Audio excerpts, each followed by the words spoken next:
রাশিয়ার ওপর চাপ বাড়াতে জি7 অর্থমন্ত্রীদের বৈঠকে নতুন নিষেধাজ্ঞা ও শুল্ক আরোপের বিষয় নিয়ে আলোচনা হয়েছে।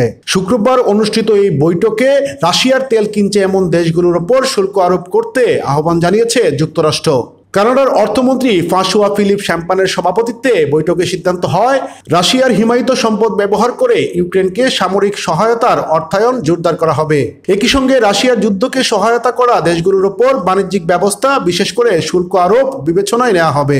যুক্তরাষ্ট্রের অর্থমন্ত্রী স্কট বেস্টেন বলেন, একসঙ্গে পদক্ষেপ না নিলে পুতিনের যুদ্ধযন্ত্রকে আর্থিকভাবে দুর্বল করা সম্ভব নয়। এরই মধ্যে প্রেসিডেন্ট ডোনাল্ড ট্রাম্প ভারতীয় পণ্যের ওপর অতিরিক্ত 25% শুল্ক আরোপ করেছেন, যাতে রাশিয়ার সস্তা তেল কেনা নিরুৎসাহিত হয়। এতে দুই দেশের বাণিজ্য সম্পর্ক কিছুটা টানাপোড়েনে পড়েছে। চীনের ক্ষেত্রে এখনো বাড়তি শুল্ক আরোপ করেননি ট্রাম্প, কারণ দুই দেশের মধ্যে বাণিজ্য যুদ্ধবিরতি চলছে। তবে শিগগিরই মাদ্রিদে চীনের উপপ্রধানমন্ত্রী হে লিফিংয়ের সঙ্গে যুক্তরাষ্ট্রের অর্থমন্ত্রী বেসেন্টের বৈঠক হবে।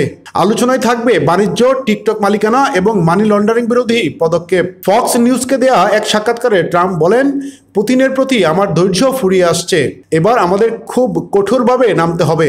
তিনি ব্যাংক ও জ্বালানি খাতে নতুন নিষেধাজ্ঞারও ইঙ্গিত দেন। ডেস্ক রিপোর্ট, প্রতিফলন।